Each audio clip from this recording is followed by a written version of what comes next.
So today I will present the principal studio-based workflow in the fixed media composition newsfeed. It's based around various moving parts, enabling me to carry on investigations in descriptor-based query, aka some sort of custom Musaiking. I will also present the possibility space between me and my tools. So there will be a caveat first with many pointers to examples, and then I will do a detailed example of a Musaiking network with the various moving parts and a few concrete commented demos, and finally offer some sort of conclusion. The caveat: since the composition process took place over a full year, with some of the research since 2017, I could have talked about my Agile DSP sound design workflow. It's very intertwined between composing and coding and learning these different technologies and what they can afford, and trying to devise examples to showcase and help foster a community. It's a very beautiful mess, as I said before. It's all enmeshed thinking frameworks, all of these cross-pollinating. So here's a quick list of the various pockets of FluCoMa thinking with timings if you're curious. I have shared many of these already in the help file, patches on the forum, and the example folder. So the pitch confidence used as send control or as a source for granulation, like pitch tracking to synthesize a fundamental that was missing or not fat enough, transient extractor as glitch taming in a glitch patch, or as added material to augment them, or as a kind of driver for my analog sequencer clock. I've also done NMF-based freezing, like in the vocoding example, but also peak resynthesis as some kind of multi-channel freeze. And I've also used some research we've done in prototyping audio transport in Python, which I've used various settings to create multi-channel synthesis.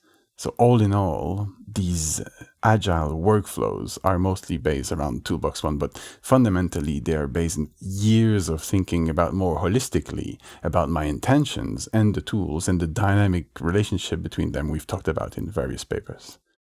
So now I'll focus on a more complex workflow, a dynamic composition/sound design framework via programmatic audio-driven queries.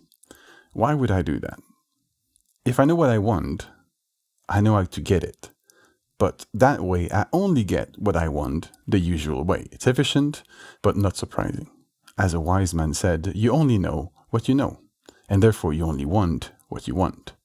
I like to work with improvisers. I like where they get me. I get surprised. I like touching music, catching the magic. I like to curate from chaos. I'm interested more and more in the heuristic, the thinking abstractly and systematically and formalistically about what I try to achieve, and then listen to the result I get, a kind of dialogue between my thoughts, my ears, my tastes, my methods, and my workflows. I think the questions learn from the answers that are provided, and they help me continue and query differently. So in effect, I wanted to establish that dialogue in a studio composition process. So how did I do that? But I devised many moving parts in the workflow.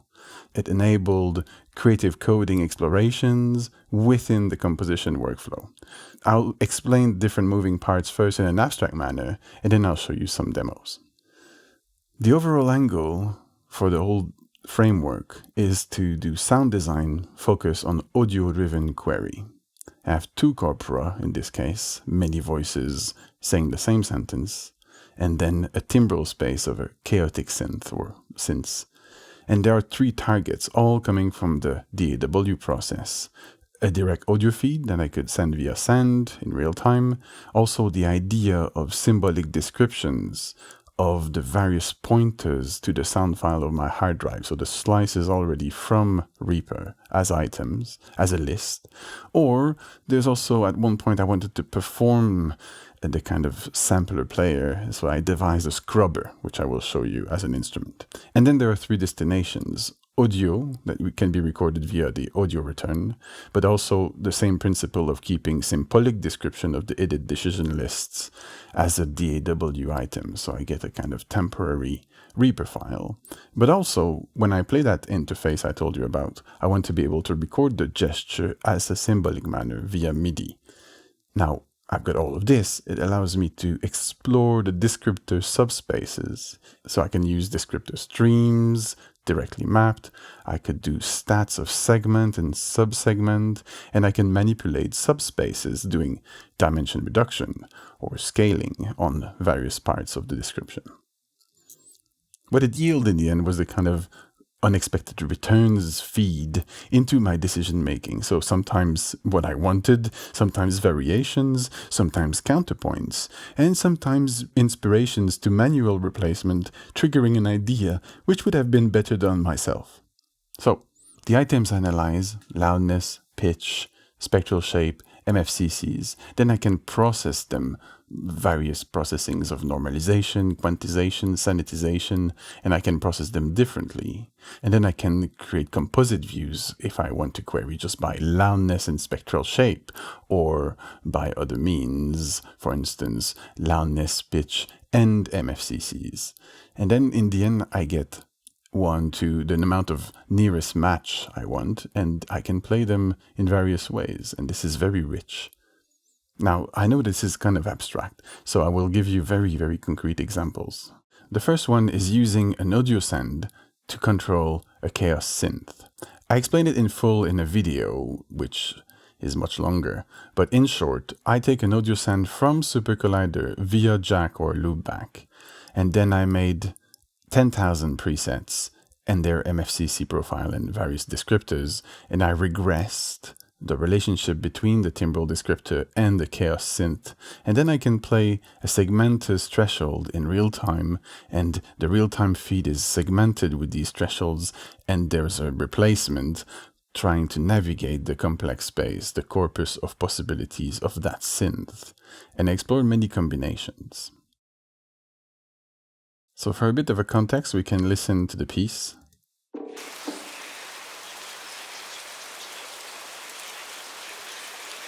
So what I'm interested in is more that sound, which triggers the rest. And I wanted to have variation, so I did some send via the audio send, and that comes back from analog 7 and 8, so via loopback, and it creates these kind of sound.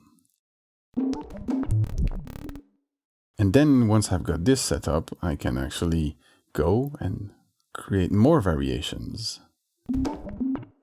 depending on the context. I've done more, and as you can see, I'm also editing.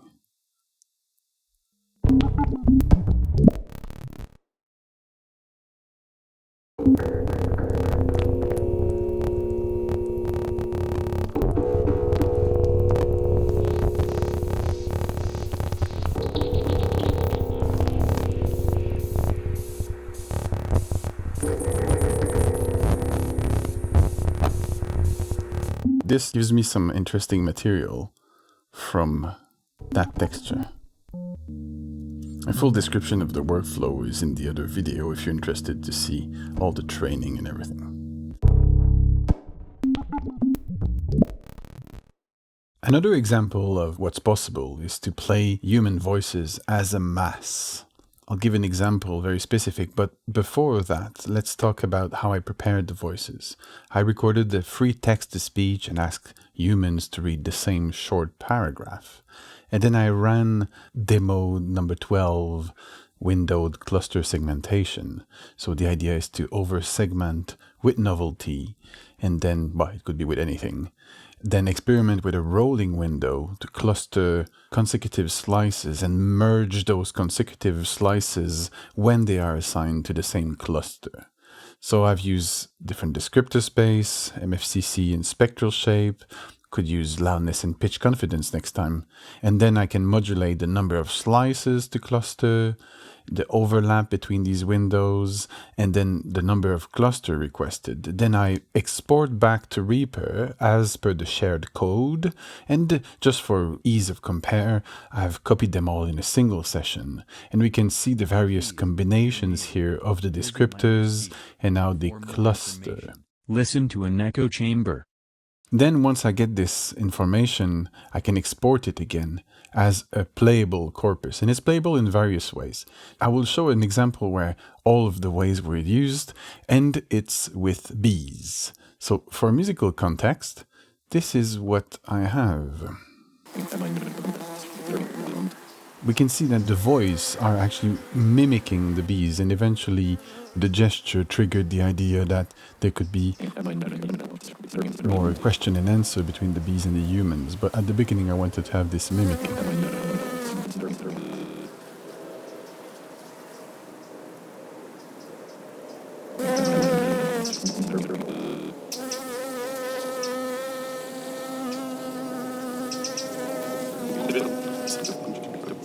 So it happened this simple way where what I did is I could take the bee's first gesture as an item. I copied it in a new session, and then I was able to use the fantastic FluCoMa slicer, in this case using novelty slice, and I got a segmentation I was happy with. And then I was able to extract that and send that, as you can see the script, make dictionary from selection, sending it to a dictionary as a JSON file. And I was then able to mosaic it within the code, which I will show you later. And once I get this result, I could actually play it back and get variations. Because the player is also recorded in MIDI, I was able to get variations, and I'm able to listen to various renderings of the same gesture. Just because the analysis might have various different windows, it will take a nearer or a further item. And I can record those, and then I can edit a composite. And that's what we hear in the piece, which in turn triggered ideas for more variations. But how is it achieved? I've done this framework in Super Collider this time, where you can see I can either load JSON files or I can reparse them, and I can play the different slices that were loaded as a sanity check. And then after that, I'm actually gonna create the various buffers that are needed, but I can also load pre-analyzed material that I was happy with. So the last installment used MFCC0 with 3 statistical movements, and then you can see the composition here if you want to analyze. And you don't need to analyze this way necessarily, but that was what was enabled by this framework, is to try different ways of querying.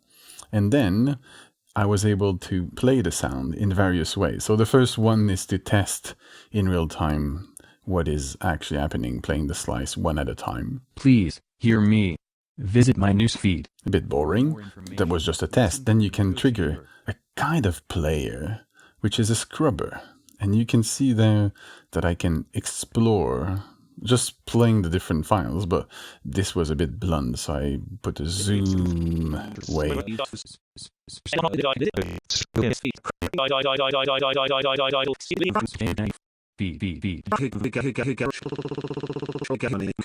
then you can practice like the séquence jeu approach. You can practice a gesture, you can hone in on a gesture that you're happy with.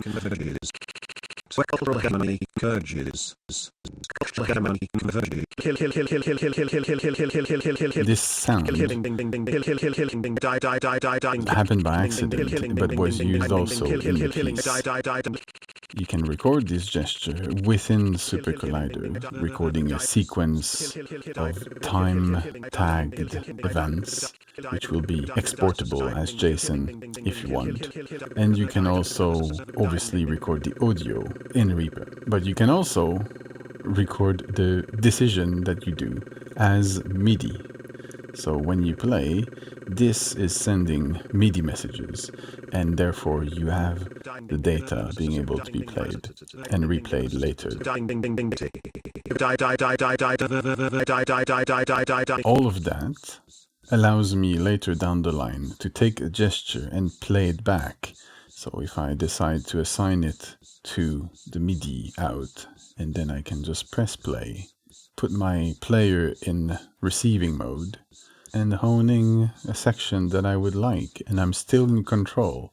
So I could edit that MIDI, I can accelerate until I'm happy with the gesture.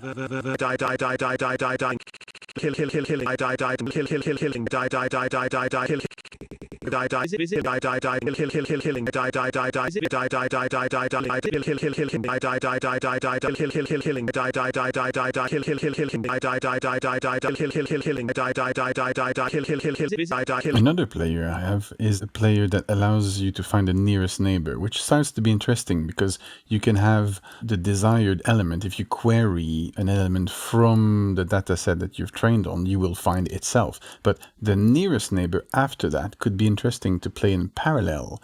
So you can hear now on the left-hand side is the nearest neighbor in order, but you can see on the right-hand side is the second nearest neighbor. So they find itself and then this. And you get this kind of interesting tightness, and I like that sound very much. Listen to an echo chamber.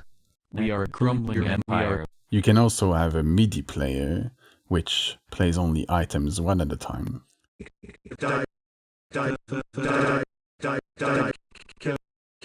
And finally, there is this possibility of receiving a stream that you can play and replace each element through this process. So you receive a stream of EDL from a Python script, from Reaper. You process each item, find the nearest neighbor, and play them back.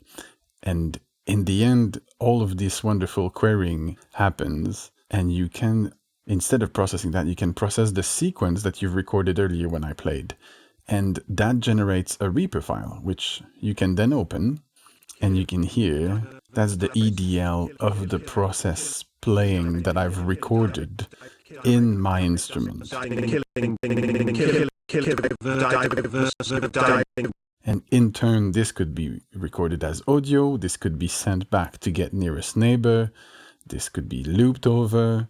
As we saw in the previous example, you can generate lots of different ideas from these gestures that are captured in different format, audio, or the actual decision list of the gestures you've actually practiced. One last example is at the end of the piece, I needed to have a baby crying, and it was a bit too direct all the time. So I wanted to see how much I can distort it, and it kept its urgency, the way this sound can be very irritating. So the first thing I did is to try the two workflows I've showed you so far, the chaos synth control and the kind of export workflow, and neither of them worked. And then I remembered the synth tuning comparison patch that I've put in the Max folder, which is quite simple. It just runs 1,000 sampling points, and it does an MLP or a KNN based regression to try, when you query a pitch, to get the setting. Now, I've done a full video about this only because if the synth is very linear or semi-linear or very chaotic, MLP or KNN will give you different results. And if you pair that with direct mappings, if loudness is mapped to a VCA and brightness or centroid is mapped to a VCF, then you create very credible variations. But I've added also octaviation, so I can create variations that are slightly off kilter and allow me to be more creative and pull the sound design further from the source.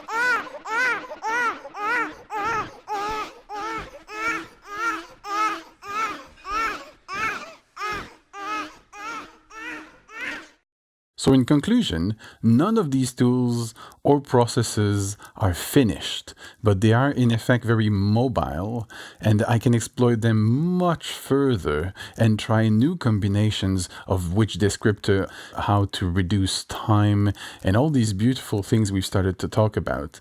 But the idea of having an integrated workflow within the composition process makes it very fluid and part of my composition process and really integrated. Now, I cannot say they're right or wrong. I can just say that at the moment, only the music matters, and therefore they were successful because they triggered ideas and didn't interrupt the flow. I stayed at that level where I wanted to stay in the musical, playful, interactive questioning of how I think about a musical idea. Now, the next piece will see me use them and abuse them more and develop them further and probably change interface and bring them elsewhere and challenge again my assumptions of what I know and what I think I know and how I ask for it and whatever I get back from the system. And I find that incredibly inspiring.